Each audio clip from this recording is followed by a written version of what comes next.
and I don't know if you remember, but Lindsay and I were live. Yep, and I remember.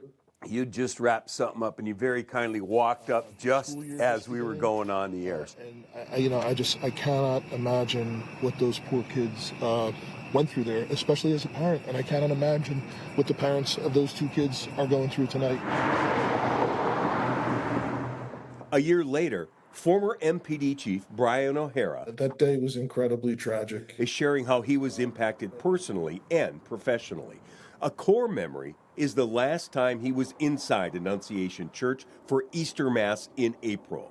And there's a section where there's no pews, and that's where Harper Moisky and Fletcher Merkel were that morning.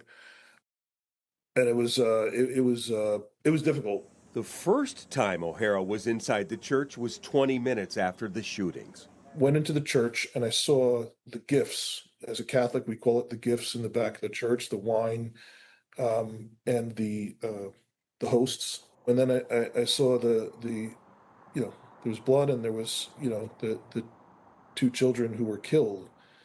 And it was just all of that to me, just by that point, was a little overwhelming. Was it overwhelming as the police chief, as a Catholic, as a human being? Just as a human being. And I think for any human being, that sees something so terrible to innocent children, young children, it's overwhelming. And I mean, as a Catholic, I had grown up going to Mass in the morning before school. But on a bad day, O'Hara saw a lot of good. A man at Mass that morning praised the first cop in the church, Lieutenant Ryan Kelly, now an MPD inspector. And the first time that he thought they might survive is when a Minneapolis police officer in a regular uniform showed up. He said he didn't have any SWAT gear, he didn't have a rifle, just a regular cop. And he said to him, "Where's the shooting coming from?" And he pointed, and the cop ran towards that. All the first responders. I think it was within about 14 minutes, everyone who was injured was being treated and on an ambulance, which is incredibly remarkable. And I'm so sorry this happened to us today. Annunciation School Principal Matt DeBoer. He was incredible that morning, dealing with his staff, dealing with the incident inside, and dealing with the community. The Minneapolis Police Department's Health and Wellness Unit.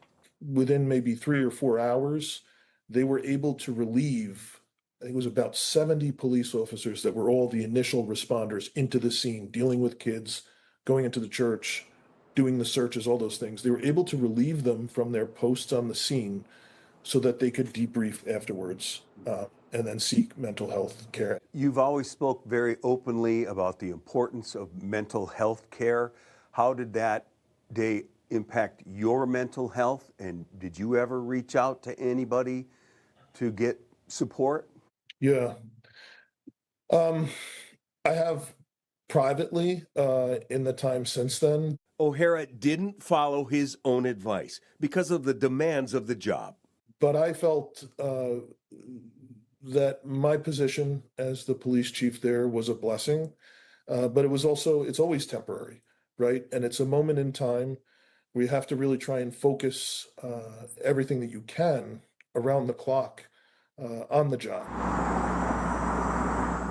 And he will always carry with him the bravery of the Annunciation School children. It was unbelievable how resilient they were.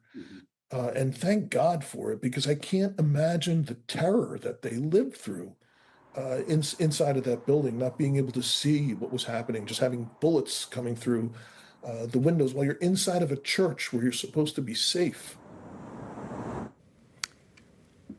So we were all looking for answers that night, and you remember, he walked up and we got the very latest. Absolutely. Just that he had just learned.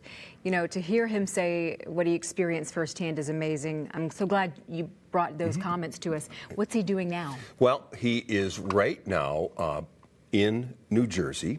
He is spending time with his family. He has 2 sons, and he has a consulting business called O'Hara Leadership, and he's lecturing at Rutgers University, and that's where he went to college. He will never forget what happened in Minnesota, that's for sure. You can find more of our stories with families and first responders on the anniversary of the Annunciation tragedy right now at KSTP.com.